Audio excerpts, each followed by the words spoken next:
Here we go. Trigger warning. Spoiler alert. I don't actually have a punchline on this one. You are experiencing a sadder edition of the Tom Kelly Show. The equipment's up. The blazer was on. I thought I would just do a last-minute extra episode of the show. It is Thursday, December 15th.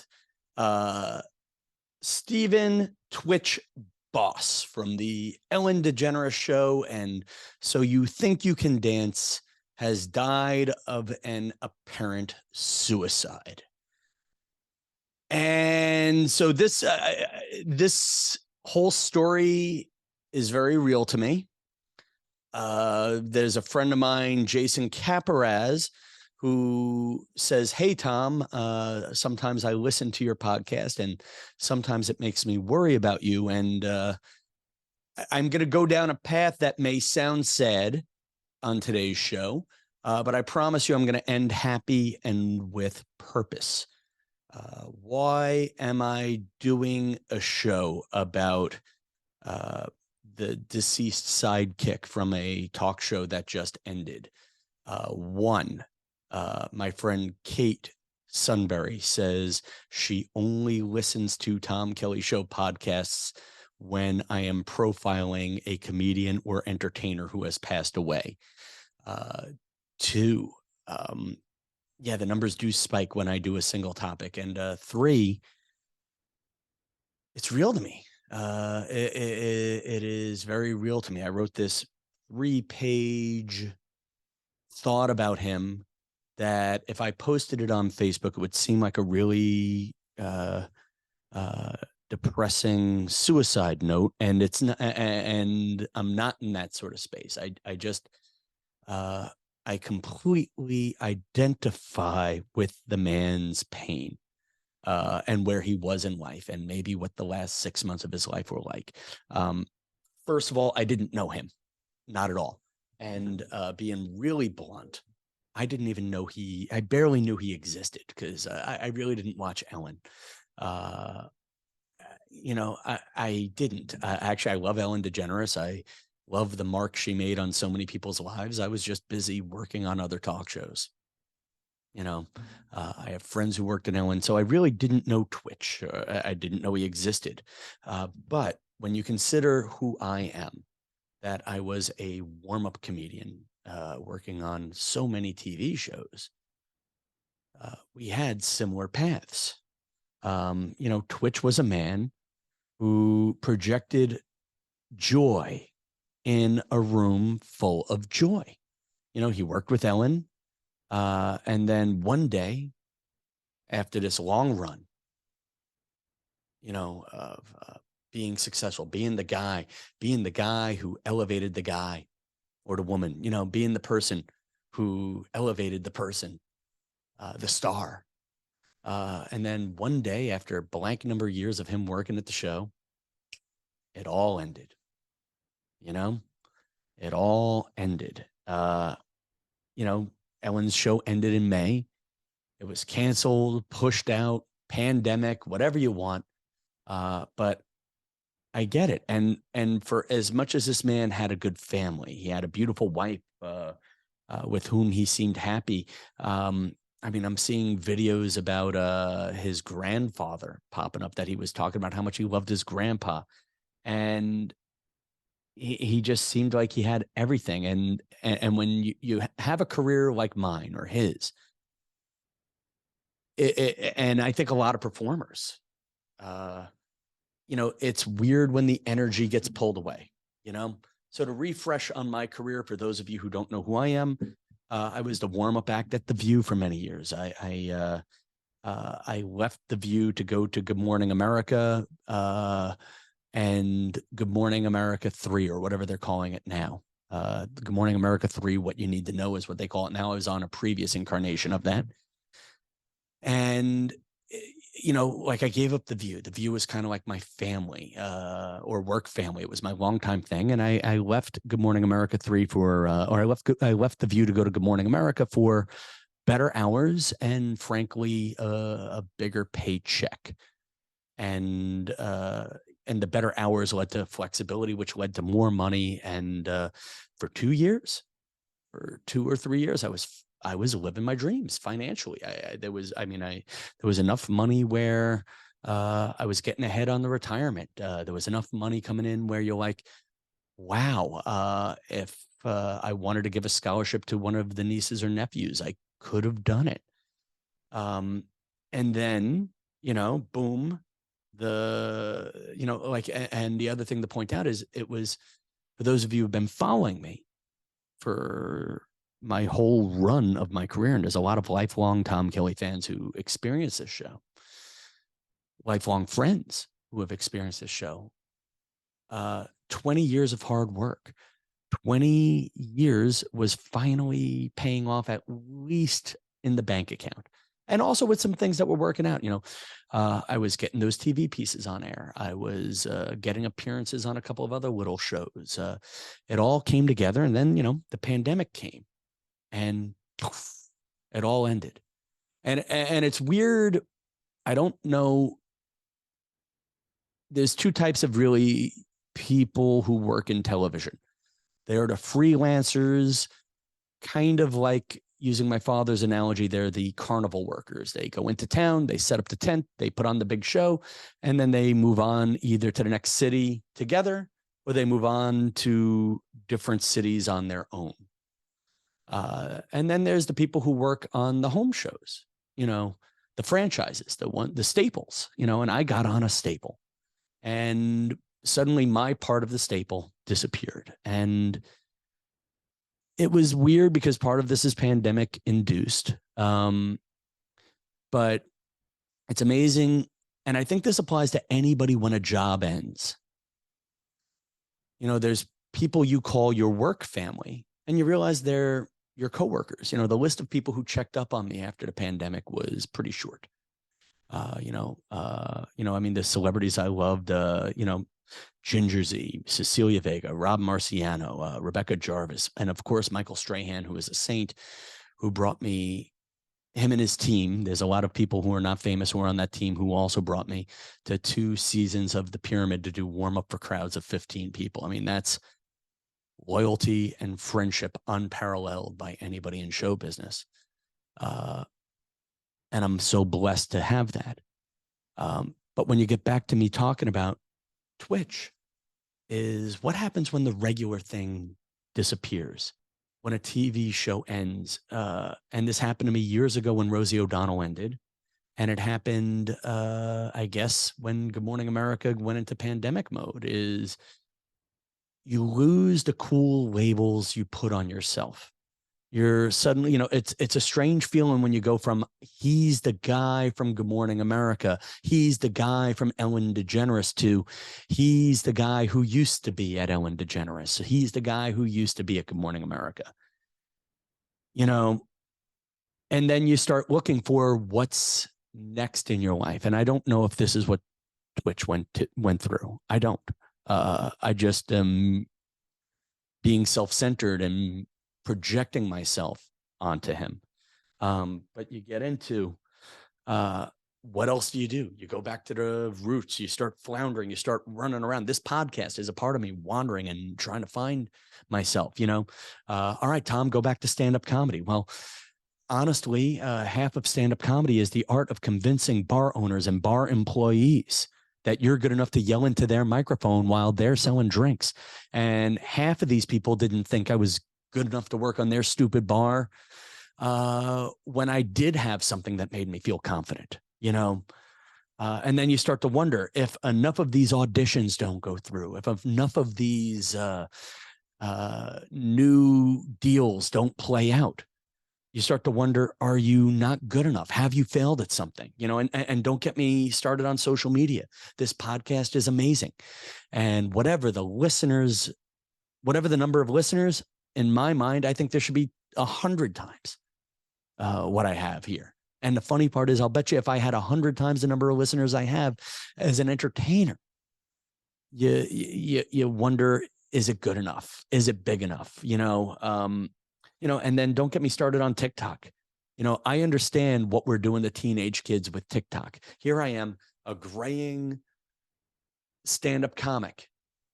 And so many people like me are getting that. You put this emotional energy out there as a performer, and you're hoping that somebody thinks your dreams are worthwhile. And it's funny when your video goes viral, or people start hitting like on your little things, or commenting on your YouTube, you feel like you're worth something. But what happens to the addiction of what happens on the day when you don't get those likes? What happens to your self-worth there? And the one thing this guy, Twitch, and I had in common is he had hundreds of people cheering for him 4 to 5 days a week, every day. And the people weren't there to see him. They were there to see who he was opening for. But it's amazing how that energy does fill your holes. It builds you up. And I say that for real. I've talked about it with my friend Daniela more than once. You sacrifice a lot to be a comedian, and also being real about who I am. And, it's not just performers, but for me, certain things I've wanted didn't work out. There were at least 2 to 3 different women I might have given up showbiz for, or changed a dream a bit for. Those didn't work out, and when you're performing for a crowd, especially when it's an easy morning show crowd, it's Xanax. It fills your holes, even if it's not your crowd. That positive energy. And I'll tell you, man, I think Good Morning America had that crowd. Good Morning America was always a good crowd. Pretty much 9 times out of 10.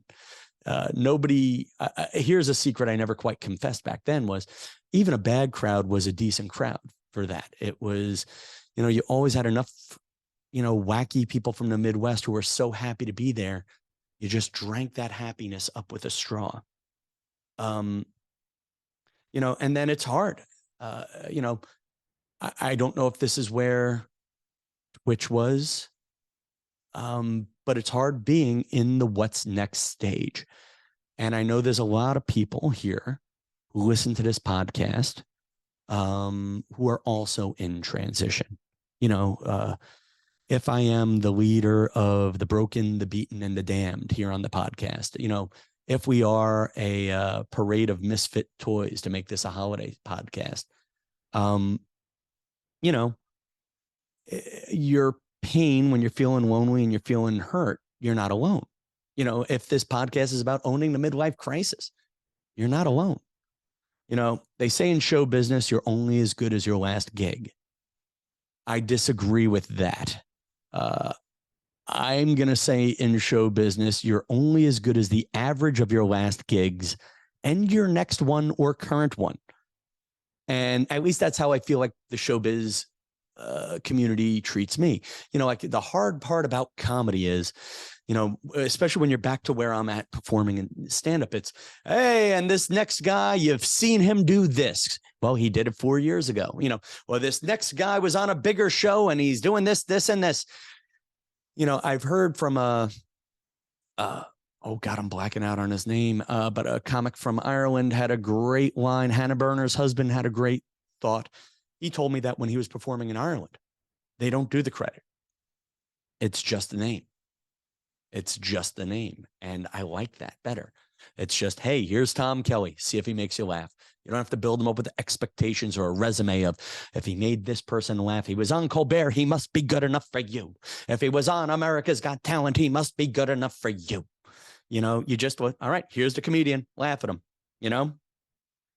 And, so it's weird being in transition. I was at lunch with my friend Tom Fogarty and my nephew JT yesterday, and there was a waiter at the kosher deli I was at, and he was funny. He reminded me of Leslie Jordan from Will and Grace, and the guy came out and kind of like did a couple of jokes, and I blurred, and I asked the guy, I'm like, hey, what do you do when you're not here? And Leslie Jordan was short, older, might have been gay. Actually, Leslie Jordan was gay. I don't know about this guy's orientation, but this guy was, short, funny New York actor type, cartoonishly short, funny New York actor type. And I'm like, are you an actor And the guy says, oh, no, I used to be a stand-up comedian, and I was a winner on America's Funniest People, and I was on Who Wants to Be a Millionaire, this, that, and that.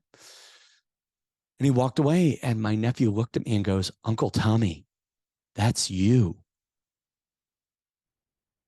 You know, and yeah, is that the ghost of Christmas future?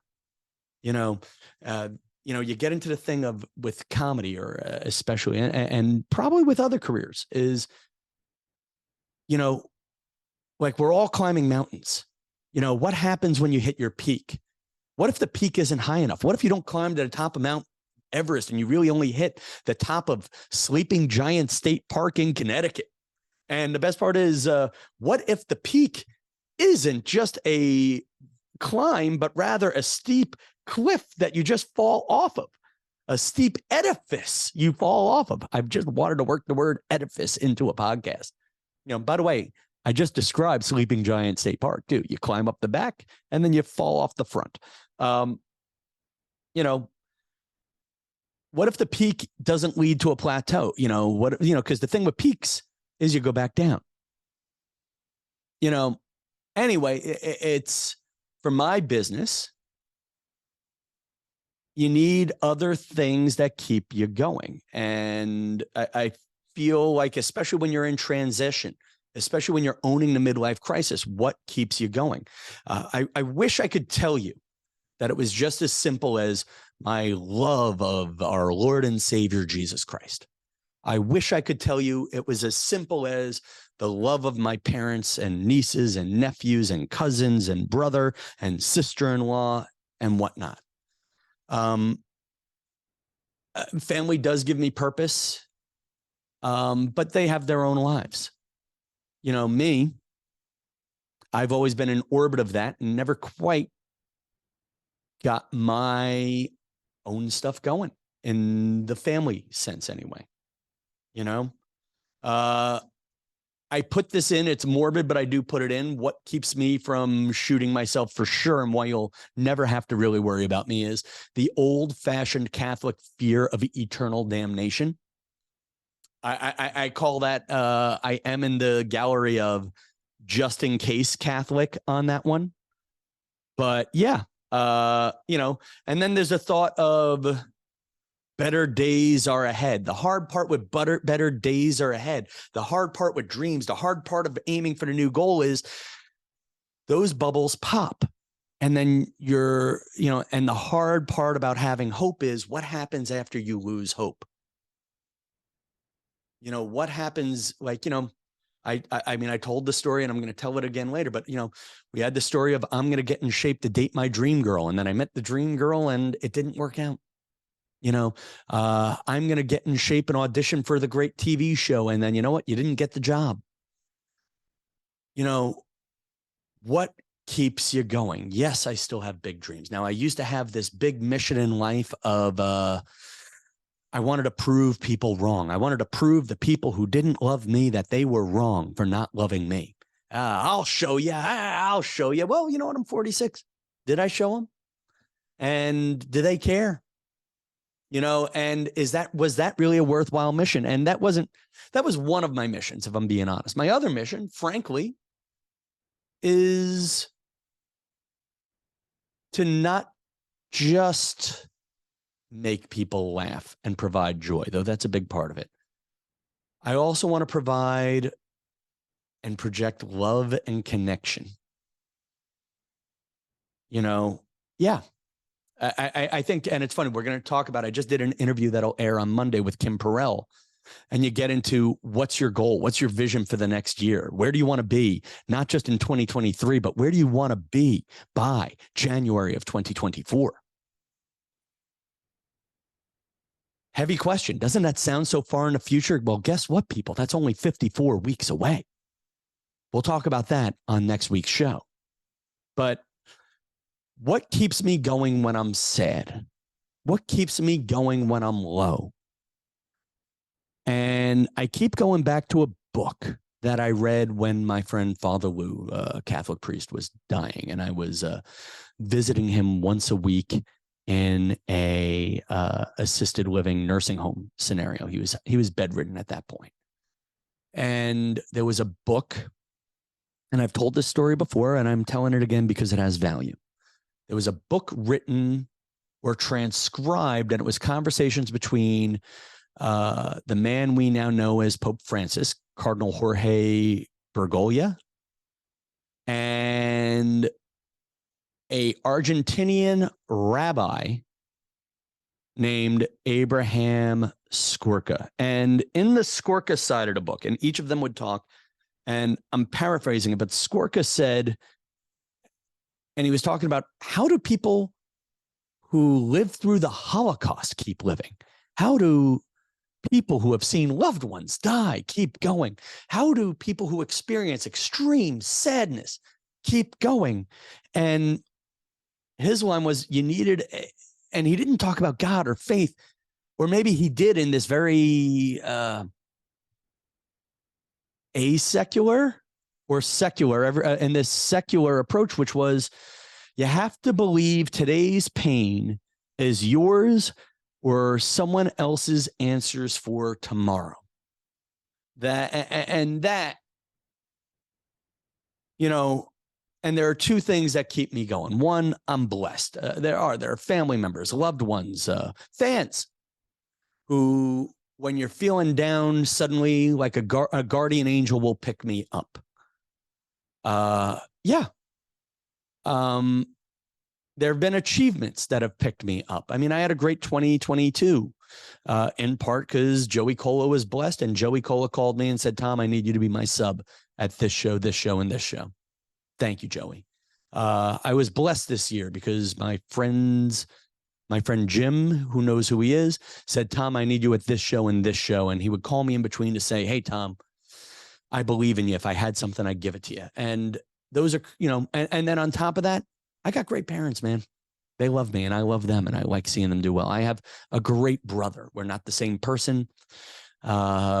But he's got two good kids. All my nieces and nephews, they're not necessarily me, but I get something out of my friendship with them. And even on the days when you feel alone, I have this childlike belief that this is all going somewhere. So I guess I got two things. One, for my friends who may project love, which I try to do professionally. You never know. Keep projecting love, because you never know who you're lifting up or when you're lifting them up. And there's a lot of guardian angels of mine out there who I want to say thank you to. You know who you are. And honest to God, I have a group text message with a couple of my high school guys. It'll go quiet for a couple of weeks, and then out of nowhere, there will be a giant, stupid junior high boy wiener joke, and you'll just laugh. And you'll feel good. Or to my friends Mike and Pete, who will sometimes send a picture of something beautiful or something silly their kids are doing, and it gets you up. You know, you never know who you're lifting up. And then if you are hurting and there's no one around, I promise you the dark moments are leading to something good that we can't see, and plow through it and just keep moving, and know you're not alone when you're hurting. You're not alone. And there you go. And the best part of this whole podcast is, for as serious as I've been, my nostril is so darn itchy, and I don't want to scratch it because I'm recording video. I don't want, because it's going to look like I'm picking my nose, but right there, just north of, I can't even do the bewitched twitch on it. So I know this was a heavy show, but it was important. And I guess, you know, I didn't know Twitch. I didn't know his work. Steven Twitch boss. But the one thing, if you look at Instagram, if you look at everybody's posts right now, this is a man who didn't know he was loved. So that's the other one too. And this is something I do. It's something I preach on the show. You know what? Scratching the damn nose so I could say something fun and uplifting and focus on it. I'll tell you this, man, I have a couple of regrets in my life, but I'll tell you one thing that I do right and don't regret is there is nobody on God's green earth that I love that I have not told that I love them. Maybe I don't tell them enough, but I'm the over hugger. I'm the over lover. And I challenge you to do a little bit of that. Even if it's somebody who doesn't handle affection well, tell them you love them. Give them a compliment, you know? And I'm not saying I don't know Steven Twitch Boss. I don't know Twitch. And I don't know what would have made a difference in his life.